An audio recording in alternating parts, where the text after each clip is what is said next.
into it. But another thing that we talked about that I thought was very important was the postpartum episode. Like, so how can I? Let me just ask you because I know we talked with you a lot on that episode, and you too a little bit. But how did you like? Where do you think you are now with postpartum? Like, do you think or you feel like you're still experiencing some of the same things, or has it changed? Has anything changed?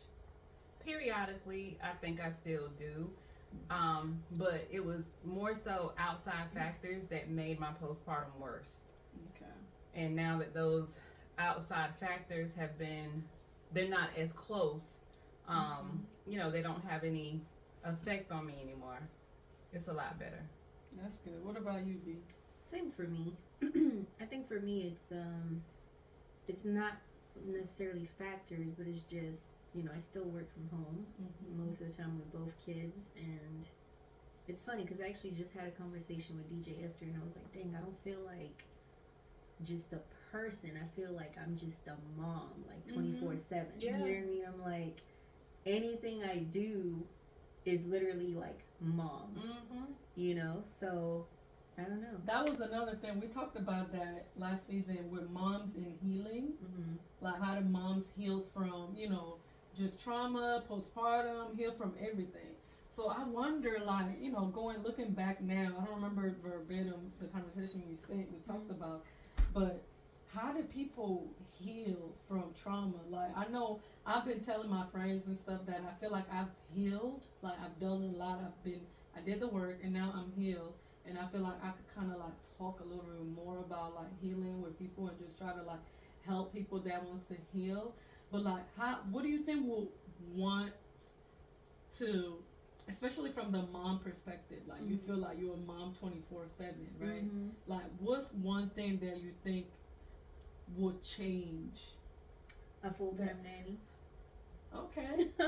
No, I think, you know, and we talked about this too, being a mom really, really requires for you to have a village, right?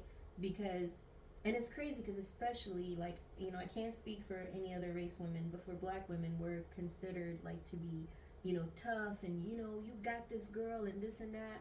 Even if we're crying, even if we're complaining, even if we're like, I'm so tired of this, no girl, you can do this, you got this. I'm just telling you I'm tired, like, you know, come take the kids away for a minute or something, you know, like, give me a break, like, take, you know, mommy apart away from me and kind of like let me be me again, because that's the thing, when we give birth, right, where, you know, the kids are learning this new life, but so are the moms, because everything we did before, we're not necessarily doing, you know, either we're not doing anymore or the same, right? Like at first, like when a kid is learning how to eat, the mom is learning how to eat with the kid now, because you're not eating by yourself anymore. So you have a kid on the hip or two kids or whatever. So you're just kind of like learning how to deal with this new life as well. So having, you know, like some kind of support system and people around you to just, you know, like chip in here and there really comes a long way. I think that if you have like really have that in your life, I think that really helps with your post. But you have to build that though. You have to build the. Some people are lucky enough and just have it, you know, right. and some people you have to build it. You know, mine because you we're build kind your of all village. over, right? Mine because like we're all like all over different states and different countries is kind of different. But you know, if we lived in the same state, I'd be dropping these kids off at their aunties like you got no idea. Right. Doorbell, they're outside. I'm already in the car. It's kind of like how I was with my parents. I'm like, okay, I'm coming. Drop off. See you later. And see, I didn't get mine until I left my situation. I didn't have a village at all. And then once I departed from my situation, it was like the floodgates of help opened up for me. So I think I would have been in a worse, like the postpartum was one thing, but like I said, when you got other things going on too, and then you're doing it, you're a single mom within a relationship, that's a whole different ball game. I can't speak for you, but I could see how it could be. But when you was in that situation, you was pretty much forced not to have a village. So it's easier now to build that village because you're not in the same situation. Right. So yeah, that's why I say it's, villages is kind of like build, because I've talked about building village all throughout, like all this So I think it's very important for us to like think about those parts where we could like figure out a way to like find those people in our lives and like make those connections, so when we need help, they could kind of automatically like know and help. Well, also knowing how to ask for help, being comfortable asking the thing for help. I think her and I was talking about that, like about asking for help. I think we were talking about that yesterday. Like you have to ask. Like it's asking. If how people gonna know if you don't ask? Well, I will say sometimes stuff is just obvious. And people just don't care. And when people don't care, that means those people are not. They don't really want to help. They don't want to help. Yeah, and then if it's with some people, even if you're blatant, at that point it's kind of like, okay, if you agree to help me, are you agreeing because it's the right thing to do, or you agreeing because I put you on the spot? And then while you're helping me, are you going to mistreat me in the process? Are you going to do it in a begrudging manner? So it's like you got to gauge a whole lot of different factors, because I was told, and there was a friend who I reached out to her for help. And when she was in it was a lot of, I'm not going to say mixed communication or whatever, but it was kind of like, okay, when I get back, I'll do XYZ. Or when she came back, she didn't do XYZ. So I ended up reaching out again in a mass message. I need help. This is what I need. And I highlighted everything I needed in the message so people could do the specifics. So be it. If not, you know what I'm saying? So she responds and says, tell me how I can help. But I already told you specifically what I needed from you. Question: does she have any kids? Of course not. Okay, so it is different. It wasn't about having kids. I think that was kids, a good though. Question to ask. At that moment. But I told her already. But here, that's I told her first what I needed, and it wasn't about keeping my baby. Right. It was about a specific need that I had. It didn't require her to keep the baby, none of that stuff. And then when I sent the mass message, that need was still in there. You already told, I already told you, and then you still say, tell me how I can help. But I'd already told you. But I mean, I think that's a valid question to ask. How can I help you? Yes, you send everything to everybody. No, I told her first. Okay. I told her a week ahead of time. Okay, so which is fine. You told her, but she was like, okay, this is what you need. But how can I help? Like, what is something that I could do to help in that situation? I told her though. Like, let's say I say to you, I need to use your salon to work. Okay. I specifically told you that. Okay. Then when the time comes, you're MIA. So after a while, it's kind of like, okay, I really need this help. So I sent out a mass message. This is what I need: a space to work, a space to this, I've already asked you. And then you reach back out to me and say, tell me what I can do to help you. But I already told you that. Okay. That's what happened. Okay. Yeah, that's a little different. But like she was saying, sometimes when people don't have kids, don't. It's a lot different. It's definitely different. I'm saying some, not all. But that wasn't about my child. That was about me. Just give me a spot to work. That's it. I didn't ask you to keep my baby. I didn't ask you. I just needed a spot to work at that moment. That's it. Yeah. But then too, I had to think about it. Even if I do say to you, I need a spot to work, and you say, okay, well, you can come over and work. How are you going to treat me when I get there? Because obviously you didn't really want to do it in the first place. Because when I first asked you, but at least she did it. No. Did she end up doing it? No. Okay. I didn't. It's not about. It's how are you going to treat me while I'm there? Because people have done that. People will make offers to people, and then once that person gets there, they mistreat them. You didn't really want to do it. And I have a friend who was recently in this situation where somebody offered to help her. She took the help, and once she was there, that person mistreated her. So it's like people will do it, but are you doing it with the right intentions? You know? Yeah. So therefore it makes it hard for people to want to accept help from people. I know for me, I'm an only child. So it's different for people who have siblings, people who have parents, people who have grandparents. People that grew up that way is different. Right. I've been in situations where I'm just gonna be honest, and I'm gonna try to use the right language. People have S on me a lot, and it's been family members and it's been outside people. So I have to be really, really careful. Right. Yeah. But that's what it say. That's what we talked about. Trust the people and build your village. But you have to be. That's what those boundaries. We talk about boundaries a lot. Like, and that comes with boundaries too. Like, you have to know what you're allowed to ask certain people, you know, because everybody is different when it comes to things like that. Like, if somebody were to come to me, if I can't do it, before I'm like always the person that was like, okay, let me help. But now I'm like, okay, if I can't do it, then I'm just gonna tell you, I can't. I'm sorry, but I can't help. And I respect that. Right. Yeah, just say it. Right, and then let's try to like find another way. And if I can't help find another way, then I will. But sometimes another thing, like, people are not honest enough with people. And Keith just told me this the other day, like, which, you know, I used so guilty of it. I'm always like the yes person, like, especially when my clients ask me, I'm the yes person to them a lot. Can you do this for me? Can you do this? Like, yes. Now that I know and like know what, I use boundary a lot, so I'm like, no, I need to set boundaries with my clients too. I can't always say yes. I gotta set boundaries for me. So now you're telling them, no, I can't make you look like Beyonce.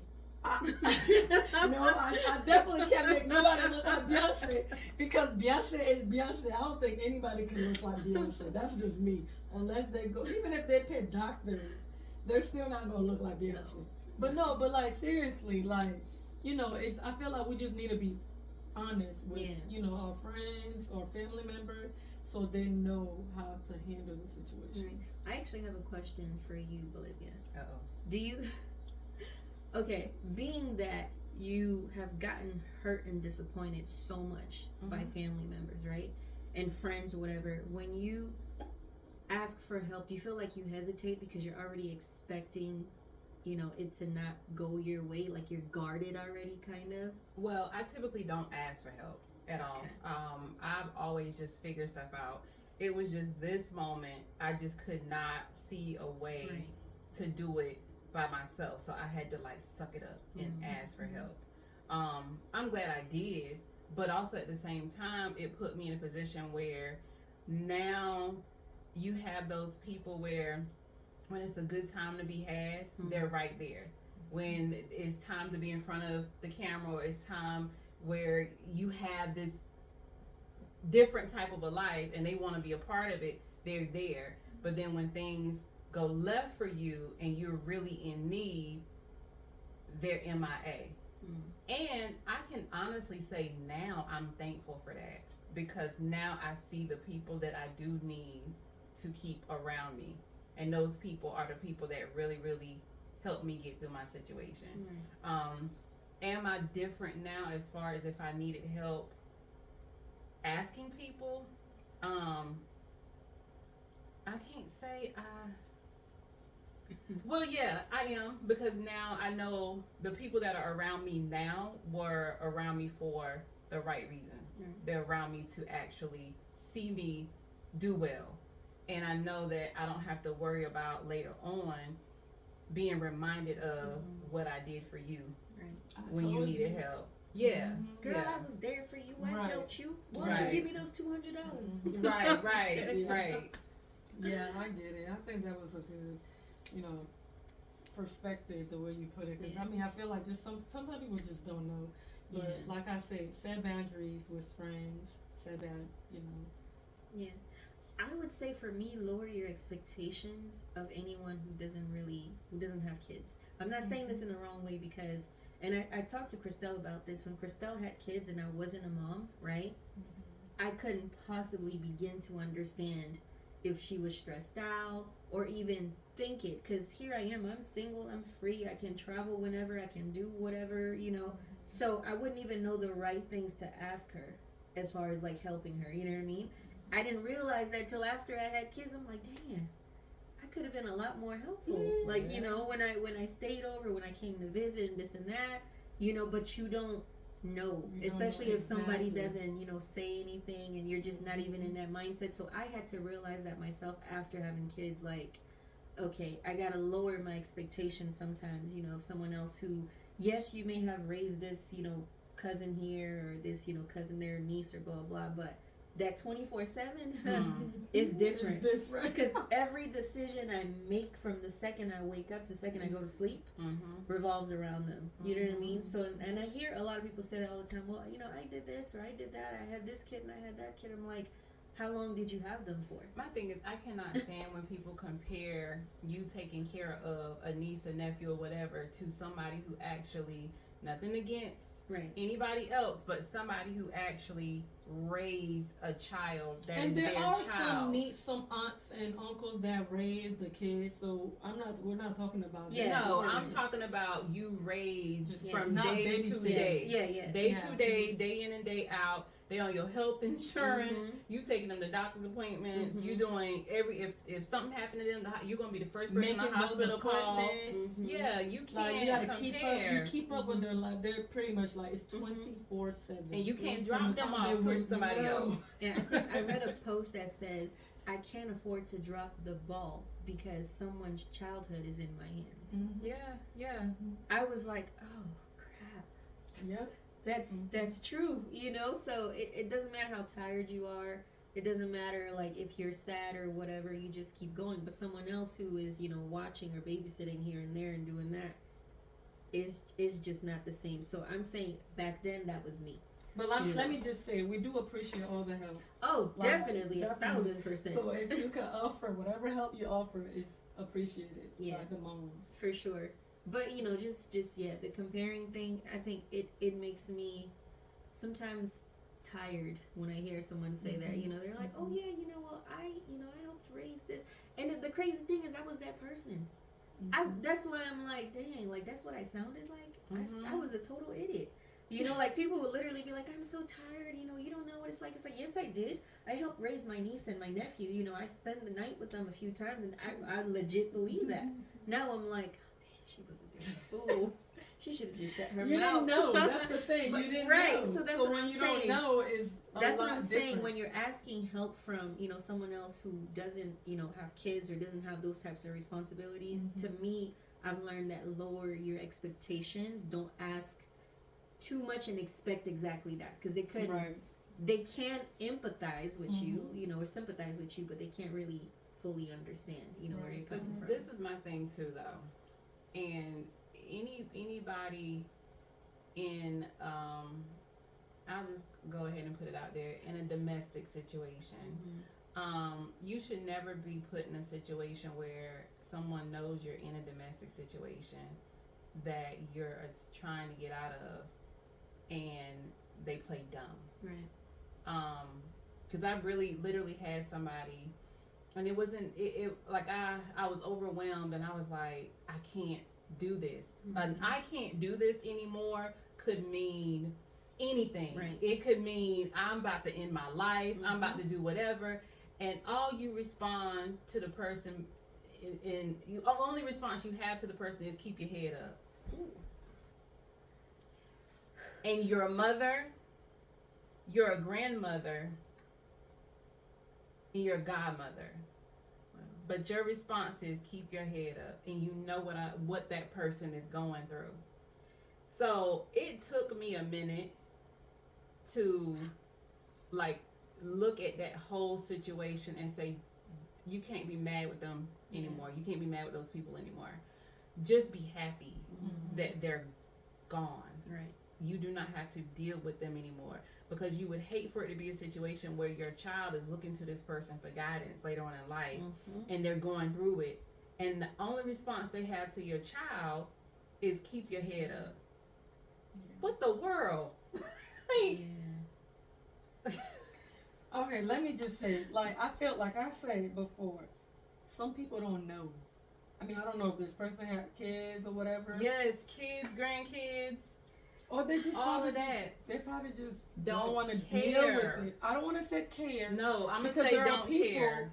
I'm just saying. I'm not speaking for everybody. I'm just saying some people they don't want to deal with it. Yeah, you know some people don't. But this person I don't didn't want care. to deal with it because I was in a situation where I was put in a situation where someone asked me to help after I've helped multiple times, and at some point I'm like, I don't want to deal with it anymore because at this point I'm drained. And I feel like whatever decision whatever I'm trying to help you with is not, obviously it's not working because the person's not implementing, you know.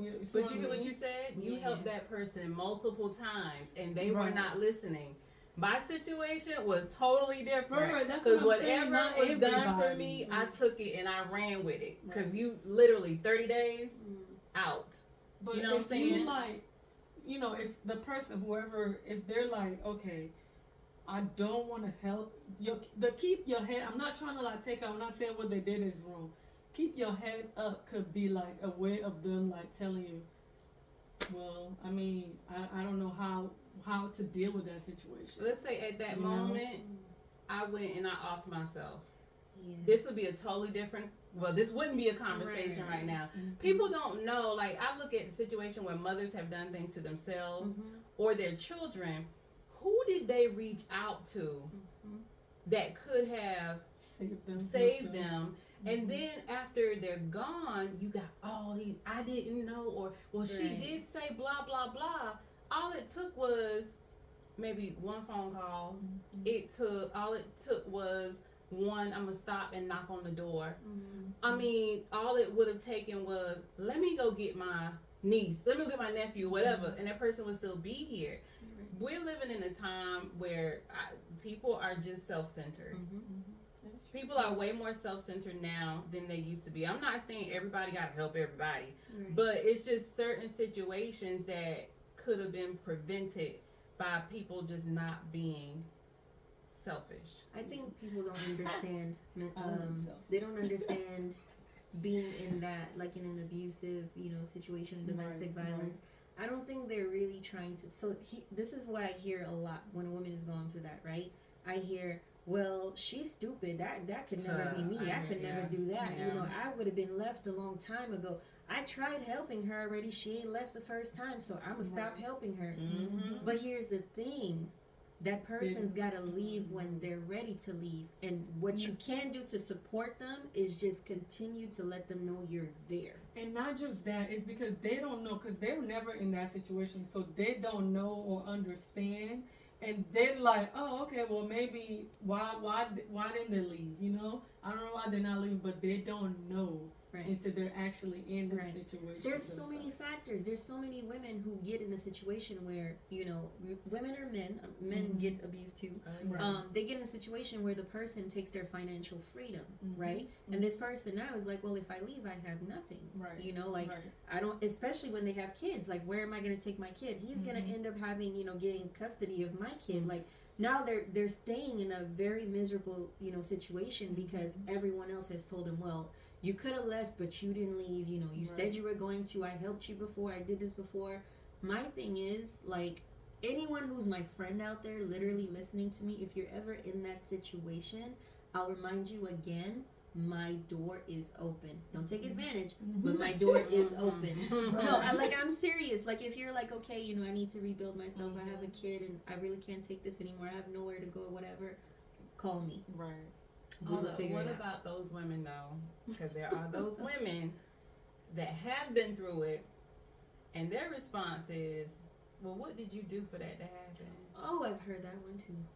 Or, "Oh, you're still there? Well, when it happened to me, I did blah blah blah." But they're not you. I even was told, as far as like reaching out to my parents. Now, anybody that knows me knows what. You don't have. So that right there. Oh, wait, they asked you if you reached out to? No, well, when I went through it, I went to my mom's house. So, I mean, why are you still there? Well, if I had a mother whose house to go to, maybe that's what I would do. Wow. Maybe if I had a father in the picture, that's what I would do. So it's like, people get desensitized. Yeah. And this individual that said this to me actually had a daughter who experienced it. Her mother experienced it. Her sisters experienced it. And then her own daughter experienced it on a level that, God forbid, no woman should ever experience it on. And that was her response. How was your relationship with them before? They were... I guess, because I'm not trying to justify and say that matters, but if your are y'all close? Was it rocky? Do y'all have how close were y'all? Like, what was the relationship? Because sometimes when y'all don't have a closeness, or just like, I don't know, whatever y'all have in between each other or whatever, that's gonna be I feel like that's gonna be automatic. They knew me well enough to know that there was no parents in the picture for me. She knows me well, and this is without me giving away who it is, because if I keep going, it's gonna come out who it is. But she knows me well enough to know that there's no parental anything in my life.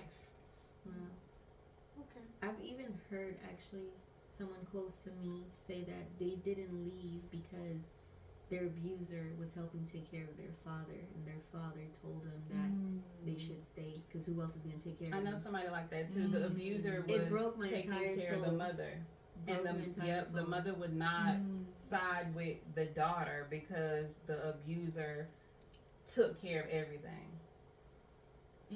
And to this day, her daughter and this abuser are no longer together, but she still keeps in contact with the abuser. People are so complex. That's wow. That's a tough one. Yeah, it is. It is. Yeah, and I don't know. I just pray that whoever's out there, if y'all going through any situation like that, just try to reach out. And there are numbers. Yeah. That you can reach out. There's a lot of hotlines that do help. A lot of shelters that do help. But you have to, I guess, just try and ask for help first. For me, I pray that you find your worth and really know you deserve better. You deserve the world. If you can, by any means, if you have anyone out there that can help you, Yeah, you don't have to stay there. And abuse is not just physical. No matter what anybody says, it is not just physical. It can be mental, emotional, financial. It could be pretty much anything. Separation from your family, separation from your friends, taking your finances. What else? Coming in between you and your children. It could be in a lot of different forms. Well, that was deep. Right. I'm deep on how we got there. How we got on that conversation. You know what? Maybe somebody out there needed this right now. Like, God works in mysterious ways. Just like He's made Bolivia a comedian. God. And a singer. You still on that? You made my night. Because who knew? Who knew? She's a singer. Who knew?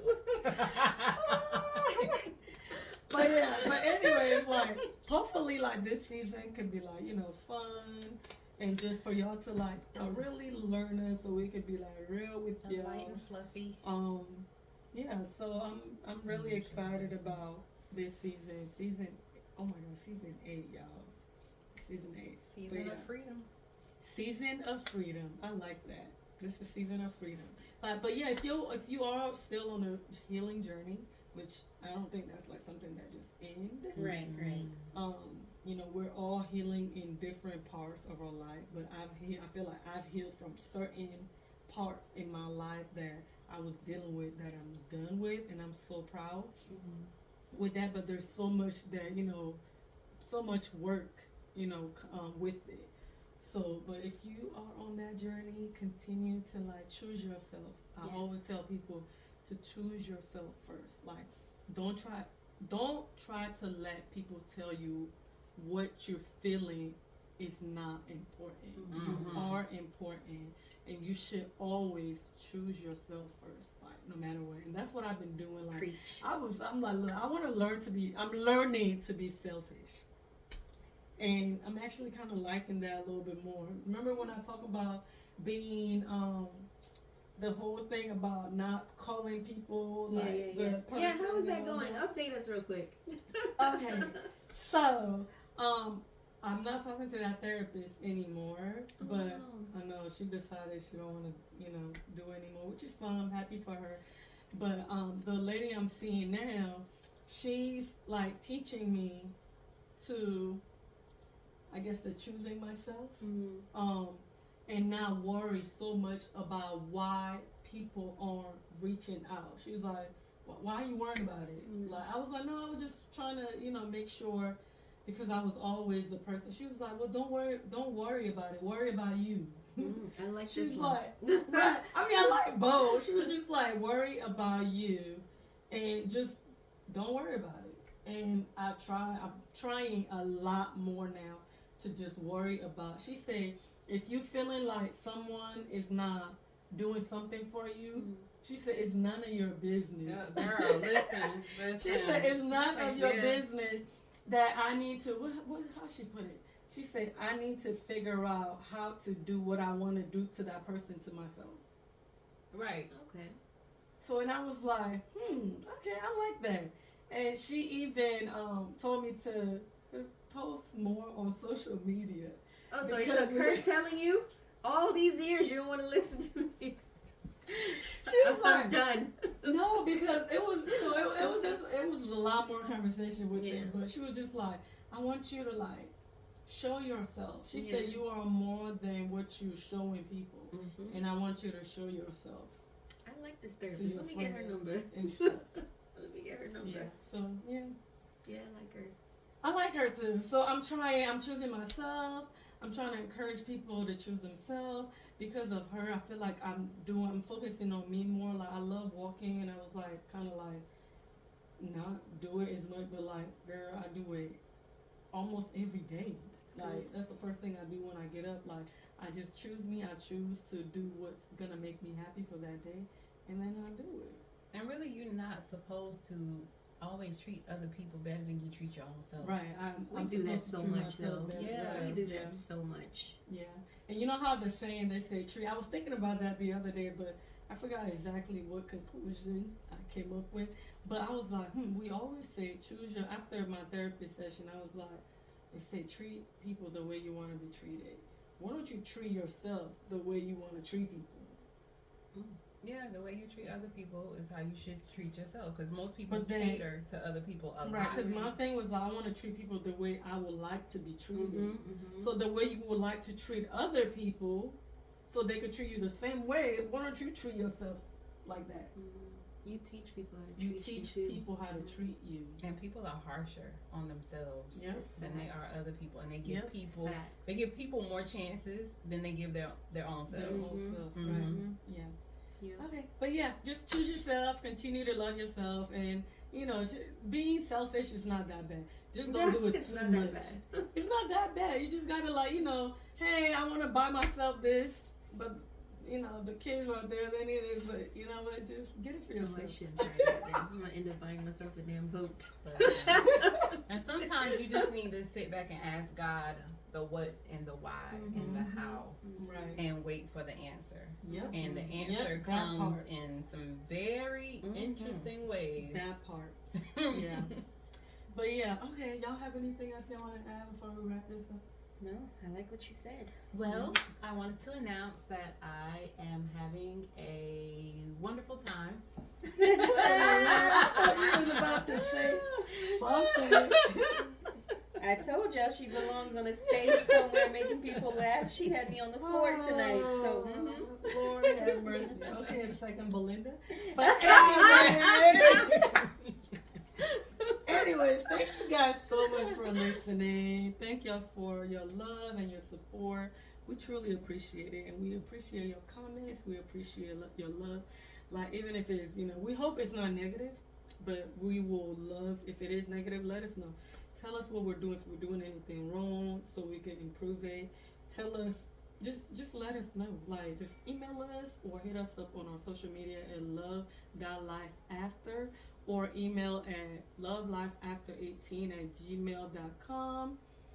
And yeah, just let us know what y'all think, and we appreciate you again so much, and we will see you on the next episode. Peace. Deuces. Bye bye.